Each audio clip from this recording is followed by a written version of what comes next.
Assalamualaikum dan salam sejahtera.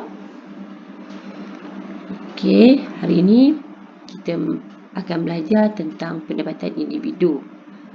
Di bawah pendapatan individu, kita perlu fahami tentang jenis-jenis pendapatan individu, dan yang kedua adalah kaitan antara pelbagai kerjaya dengan matlamat pendapatan peribadi. Dalam pelajaran yang lepas, kita telah belajar tentang jenis-jenis pendapatan individu.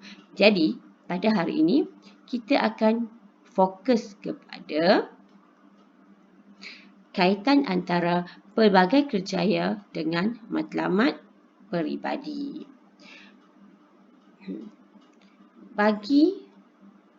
Sebelum memulakan pelajaran ini, lebih baik cikgu terang dulu maksud matlamat pendapatan peribadi. Matlamat pendapatan peribadi bermaksud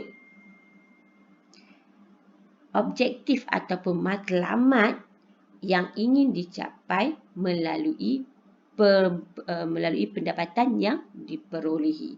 Contoh matlamat yang ingin dicapai oleh individu seperti ingin berkahwin, ingin membeli kereta mewah, ingin memiliki rumah besar, ingin mencapai kebebasan kewangan, iaitu dengan kata lain, ingin menjadi kaya raya.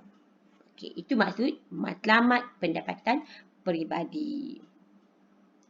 Okey, jadi kita akan tengok macam mana perkaitan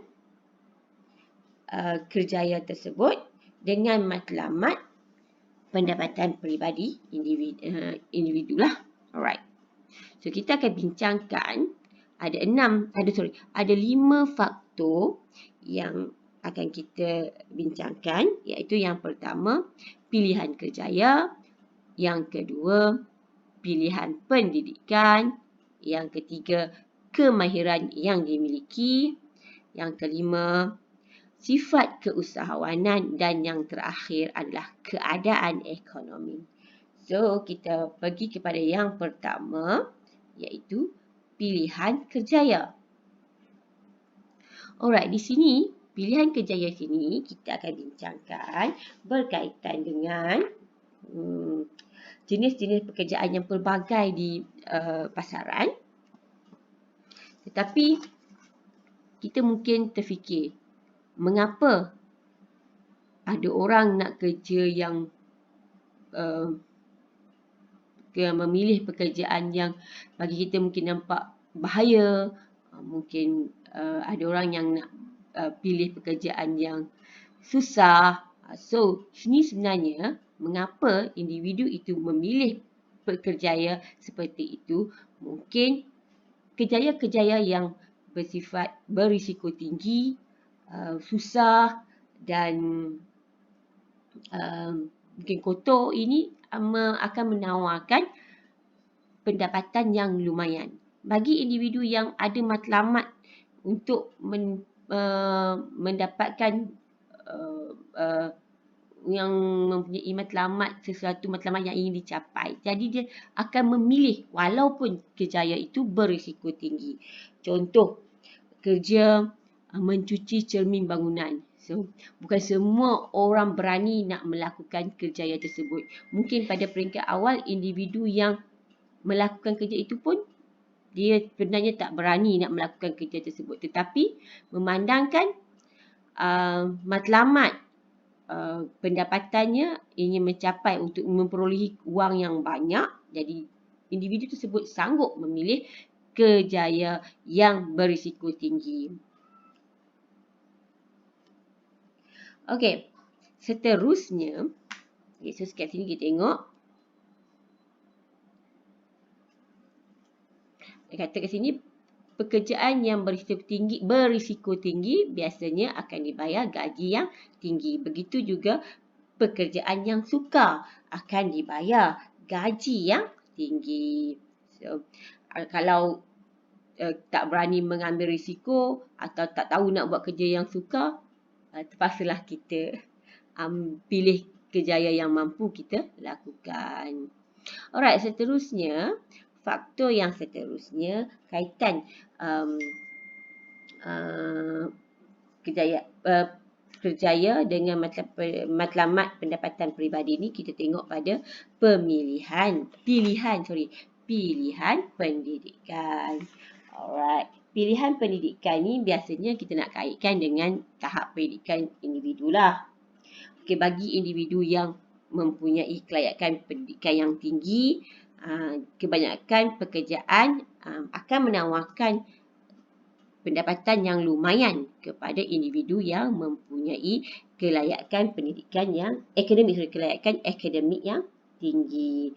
Nak jadi doktor mesti ada kelayakan tentu. Doktor kita tahu memang menawarkan pendapatan yang lumayan. Alright, bagi individu yang tidak ada kelayakan akademik, tak boleh memasuki, tak layak untuk memilih kerjaya seperti berikut. Okay, alright. So, okay, tengok kepada seterusnya kemahiran. Sama juga bagi individu yang mempunyai kemahiran, dia akan kemahiran-kemahiran tertentu memerlukan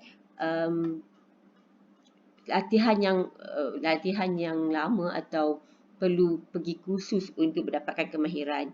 Untuk dapatkan kemahiran tersebut, bila ada seseorang yang ada kemahiran, kebanyakannya dia boleh lakukan kerja dengan lebih baiklah berbanding orang yang tak ada kemahiran, dia kena belajar semula.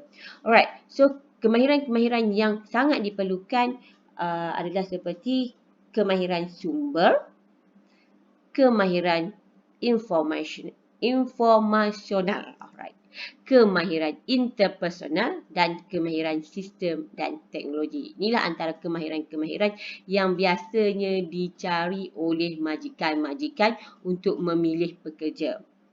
Okay, apa maksud kemahiran sumber? Okay, kemahiran sumber kat sini berkaitan dengan individu yang pandai mengurus masa. Dia ada kaedah dia untuk buat pengurusan masa. Okay, mungkin dia juga ada kemahiran dalam pengurusan kewangan. Seterusnya, pengurusan bahan dan fasiliti. Dan yang terakhir ialah pengurusan sumber manusia. Bukan senang untuk dapat kemahiran ni semua. Perlu belajar. Perlu pergi kursus semua baru boleh dapat kemahiran ini. Ya. Alright, seterusnya kita tengok kemahiran informasional. Apa maksud kemahiran informasional? Okay. Kemahiran informasional ini bermaksud individu yang ada keupayaan untuk mendapat dan menilai maklumat. Dia tahu nak pergi cari maklumat kat mana, dan bila dapat maklumat, dia tahu nak menilai maklumat itu. Dia pandai baca data lah ya. Okey. Seterusnya, mengatur dan memelihara maklumat. Okey, bila dah ada maklumat, dia nak susun maklumat tu macam mana supaya berada dalam keadaan yang selamat, tidak ada kebocoran maklumat nanti ya. Dan yang terakhir, menterjemah dan menyebarkan maklumat. Alright. Ada juga maklumat yang perlu disebar, bukan sahaja kita hanya simpan maklumat. Jadi ada kaedah yang ada kemahiran yang tertentu untuk kita menterjemahkan maklumat tersebut. So dan juga kita boleh dan diperlu menyebarkan maklumat yang ada itu diguna pakai kepada mungkin kaki tangan yang lebih bawah. Untuk contohnya, maklumat yang kita peroleh daripada kementerian-kementerian, dan kita gunakan maklumat itu untuk disebarkan kepada pekerja-pekerja di bawah kita supaya boleh mencapai apa yang ingin dicapai di peringkat kementerian. Alright. Seterusnya ialah kemahiran interpersonal. Okey, kemahiran interpersonal adalah kemahiran seperti ada kemahiran berkomunikasi. Alright. Kemahiran membimbing orang bawah ataupun kawan-kawan sekerja. Okey. Kemahiran yang lain ialah kemahiran melayan pelanggan. Kemahiran seterusnya ialah keupayaan kepimpinan, dan yang terakhir ialah keupayaan perundingan. Alright, ini pun perlu dilatih untuk mendapat kemahiran-kemahiran ini. Dan terakhir ialah kemahiran sistem dan teknologi. Alright, maksud kemahiran sistem dan teknologi ni, individu itu dia ada kemahiran untuk memilih teknologi yang sesuai untuk digunakan dan untuk meningkatkan keupayaan kerja. Seterusnya, dan bukan saja memilih, seterusnya boleh menggunakan teknologi. Teknologi yang ada, dia boleh guna, boleh memudahkan pekerjaan. Seterusnya ialah mencari punca kerosakan. Alright, bila kita dah guna, dah pilih dan kita mesti ada kemahiran juga mencari punca kerosakan. Dan seterusnya ialah memantau dan memperbaiki pelaksanaan. Alright, dan yang terakhir ialah memahami sistem yang ada. Alright, mungkin tidak semua perlu kita dah ada, tapi tetapi bagi individu yang mempunyai kesemua kemahiran ini, dia punya nilai sangat tinggilah, sangat diperlukan oleh majikan. Alright. Seterusnya ialah keusahawanan.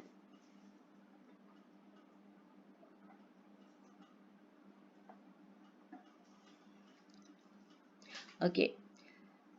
Maksud keusahawanan di sini ialah sifat usahawanan. Individu yang berani menanggung risiko, berfikiran kreatif dan inovatif serta bijak merebut peluang dan serta boleh memandang ke hadapan.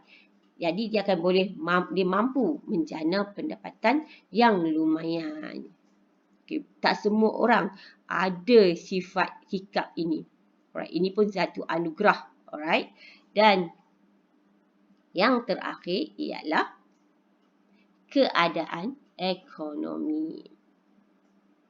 Alright, ketika keadaan ekonomi melambung, majikan sanggup bayar gaji yang tinggi kerana untuk meningkatkan pengeluaran. Dan ketika keadaan ekonomi meleset, majikan tidak sanggup membayar gaji tinggi kerana pengeluaran dah berkurang. Okey, ini cakap nasib lah. Bila keadaan ekonomi melambung, majikan dia akan permintaan terhadap pekerjaan tu sangat tinggi. Majikan-majikan memerlukan pekerja. Okay, dia akan ambil je pekerja yang mana yang dia yang ada kemahiran sedikit pun, ada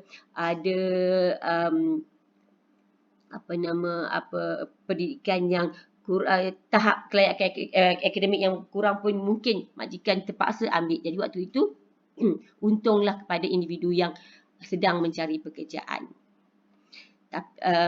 Tetapi jika keadaan ekonomi meleset, majikan tidak sanggup bayar gaji tinggi kerana pengeluaran berkurang. Mungkin pada waktu ini majikan akan mengurangkan pekerjaan juga mungkin. Jadi dia tak akan ambil pekerja baru dan kalau ada gaji pun dia akan kurangkan gaji pekerjanya lagi. So ini orang cakap rezeki lah ya. Okay, so kalau kita tengok kat sini, alright, kalau kita tengok kat sini, kita kena fikirkan, kita kena kaitkan pendapatan yang mungkin diperoleh oleh individu sebenarnya bergantung kepada 5 faktor ni lah. Okey, kalau dia ada kemahiran yang saya sebut tadi semua, mungkin dia akan ditawarkan pendapatan yang lebih tinggi berbanding individu yang tak ada kemahiran. Individu yang tak ada kemahiran mungkin akan dilatih juga, tetapi dia masuk tanpa kemahiran akan ditawarkan pendapatan yang kurang. Tapi bagi individu yang telah mempunyai kemahiran, bila dia ambil kerja, majikan akan menawarkan pendapatan yang lebih tinggi. Okey. So, sama juga seperti pilihan akademik tadi. Pilihan akademik ni memang tak boleh nak dapat dengan mudah lah. Kena pergi sambung belajar. Kalau bagi individu yang ada kelayakan akademik seperti ada mungkin ada master, ada PhD, akan ditawarkan gaji yang lebih tinggi lah ya. Okey. Seterusnya kita nak tengok apa lagi ya. Okey, bagi individu yang ada sifat keusahawanan ni, sebenarnya dia tak akan bekerja dengan majikan. Bagi individu yang ada sifat keusahawanan ni, sebenarnya siapa-siapa saja boleh siapa-siapa sahaja boleh melakukan kerja sebagai usahawan, tapi mestilah berani berisiko dan berani untuk mengambil risiko, dan mesti kreatif serta inovatif.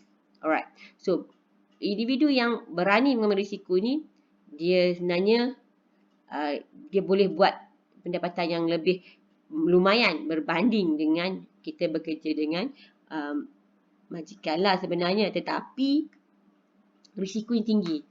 Kalau dia berjaya, dia memang akan dapat pendapatan yang lumayan. Tapi kalau tak berjaya, semua pelaburannya akan hangus, akan habis. Itu yang risiko yang paling takut orang nak ambil. Alright, so terpulang pada individu itu. Okay, kita cakap kalau inilah maksudnya matlamat individu itu untuk apa. Kalau dia memang nak jadi kaya raya, pilihlah jadi usahawan. Sebab jadi usahawan boleh jadi kaya raya. Tapi itulah risikonya sangat tinggi. Kalau bekerja makan gaji, bila hidup senang, tanpa berfikir, risiko, dan boleh nikmati gaji bulanan, sangat stabil, sangat selesa. Tetapi tak bolehlah nak menjadi kaya raya. Itu sahaja. Alright, so sampai sini saja kita punya kelas hari ini. So, cikgu harap nanti boleh jawab soalan pada soalan saya. Okey, soalan dalam bentuk esei nanti. So, just hantar pada saya. Saya akan tengok kemudian. Okey, terima kasih. Assalamualaikum.